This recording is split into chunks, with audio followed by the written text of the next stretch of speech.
And you know, there's no way that you can you know, avoid that. It's unfortunate. I get it. I get the business of it. That doesn't mean it goes down any easier. And obviously it's more emotional when it's a friend of yours. You know, I went through this last year with Jamal Elliott at Cincinnati. You know, stuff happens, and people that you're close to lose their jobs. And, you know, you react like, hey, you're entitled to a new basketball coach if that's what you want. I think sometimes the timing and the way it's done leaves a lot to be desired. But, you know, what can I say? I think people overlook a lot of things when you're winning a lot of games. And the minute you start losing games, all of a sudden things that didn't matter before all of a sudden start to matter.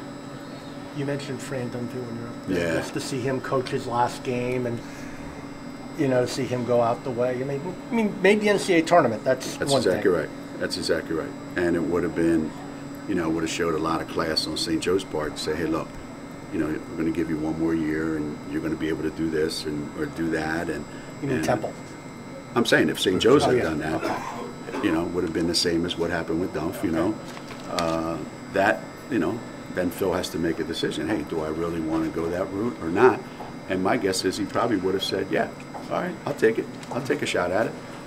You know, what if all of a sudden you win the conference tournament and you win 2 games in the NCAA tournament? You don't know. So I just think there's a way that it can be handled, and I think, you know, these aren't 2 young coaches who didn't make it on their first try. And you say, hey, look, we gave it a shot, it didn't work. But these are 2 established, you know, these are 2 icons in the coaching community. And that's, on the big picture, that's this, you know, it's distressing. And in a more personal issue, you know, I'm really good friends with Dunphy, and I'm obviously really close to Phil and his family. Did you reach out to him at all? Or? Yeah, I spoke with him yesterday, and I spoke with him last night. Pretty tough. Yeah, it's hard. It's hard. I mean, when I heard, you know, it was really, as I said, the suddenness of it. I mean, you just don't expect that. You know, you just don't expect that.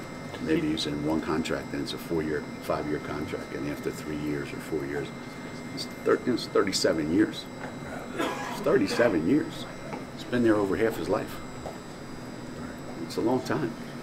And I'm not saying you're not entitled to a new coach. There's got to be a way to. It's just the business that we're in, though. You know, it's the life that we lead. He said that he was interested in coaching again. Oh yeah. So much. Yeah. Oh yeah. These guys, I'm telling you, I think everybody that's in it wants to get out, and everybody that's out of it wants to get in. It's the craziest thing I've ever seen. But yeah, Phil's an energetic guy, man. He's nonstop, morning to night, you know. And I wish I had the same passion for coaching and for his team and his players and the community, and he's got his hands on everything. I wish I had the time and the energy, and you know, now obviously he doesn't have to deal with some of the stuff I have to deal with, but I'm amazed at how much time and energy he puts into, you know, so it's not like he's tired. It's not like he's, you know, he hasn't forgotten how to coach, you know, in the last couple of years. So yeah, oh yeah, he wants in. He wants to coach someplace. And you know what? Somebody at some school would be doing themselves a favor by saying, hey, we need to stabilize our program. And maybe it's just a couple years, you know, and he would be absolutely perfect. Because you know he's going to do it the right way, and you know he's going to represent the school, and you know he's going to get the student body involved and the community involved. Coaches versus Cancer in Philadelphia wouldn't exist without him and Dunphy and Jay. So I hope he gets another shot. You know, the way the world of basketball is going, you know, I might be able to hire him as like a consultant, player personnel director. Could he work for you? Could he work for me? Well, I work for him, and I would pay him a lot more than the $400 he paid me. I'll tell you that right now. How exhausting is it, Geno? Here you are, 31 straight years in the tournament, like getting pulled and every direction, doing a lot. You've done a lot for the community too. Like, how do you keep your batteries recharged? And at other times, you're like, oof, this is a lot. It is a lot, and it's never going to get any easier. It's a lot. It's a lot in a lot of ways. Things that didn't take up as much of your time in the past take up an inordinate amount of time now. Things you didn't have to worry about with your students years ago. Now it's every day. Issues that never came up, back then. Now it's every day.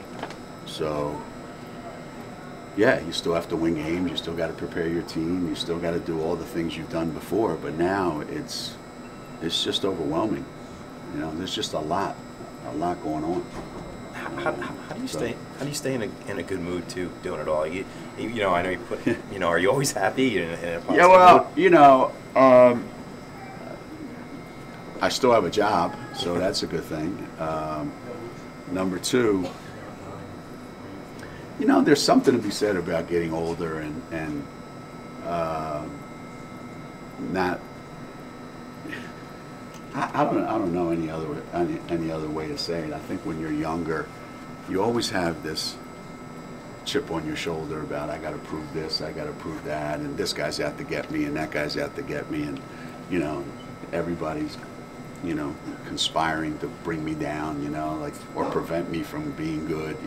You create all these scenarios, and I think as you get older, and whatever something pops up, you just look at it and you go, yeah, all right. I don't give a damn. Tomorrow it'll go away, and you just kind of, what do I got to do? I got practice. I got to deal with my players. I got whatever. So things that come up, you just go, yeah, okay, that's fine. It's going to go away in a couple of minutes.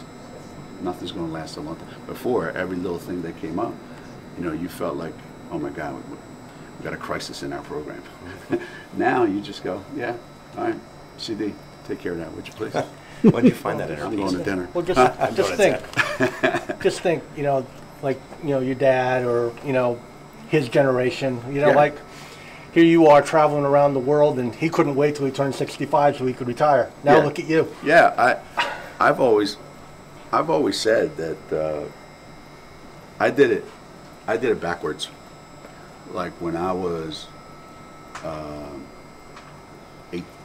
17, 18, 19, 20, 21 to 25, 26. So between 17 and 26, I had every job imaginable that you can imagine.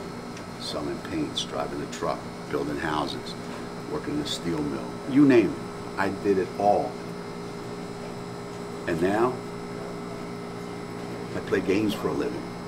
That's just the opposite. You're supposed to do that when you're young, You're supposed to play games for a living. He's the coach of the year. And then all of a sudden, you're supposed to get a real job. So for me, it's been backwards. So I kind of like it. If it had been the other way around, I might be, I say this all the time. Yeah, I might be Clint Eastwood in my Gran Torino. Get off my lawn, guy.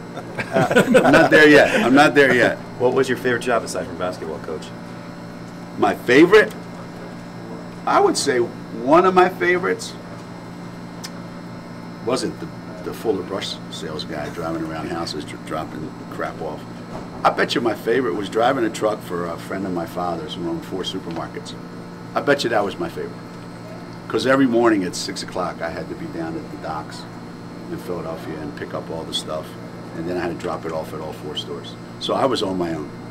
Big slabs of beef, crates of produce and fruits and, vegetables, you name it. It was great. It was great. Bouncing around in that big old truck, man, doing my thing. And, yeah, I bet you that was more fun than anything. How can you screw that up? There's no pressure. Hey, what do you think the pressure is? What pressure? Drink off a side of beef, right? Yeah, make sure. Yeah, just go in the back and punch a couple. Rock it. Slap a couple of those babies. Yeah, and so it's like the most fun I ever had. Pressure was like, I got to get over in the other lane, man. I'm a little bit late. That's about it. Last thing, Geno, how much would you like to see Katie Lou and Feast, because of what they've done, finish this thing the right way, if you will? You know, what are the odds? What are the chances of every senior in the country winning a national championship? You know, 0. So some seniors, I would think, this year are going to walk off the court for the last time, and they're going to be national champions. We certainly had that happen more times than any place else here. You know, would I love to see it happen one more time? Yeah. I don't know any 2 kids that are more deserving than these 2. You know, and it's not exactly like we have 4 Olympians on our team that, you know, that have carried the load. They've had to carry a big burden these last couple of years, and they've done it as well as probably as it can be done. So I'm going to do as much as I can to make sure that it works out.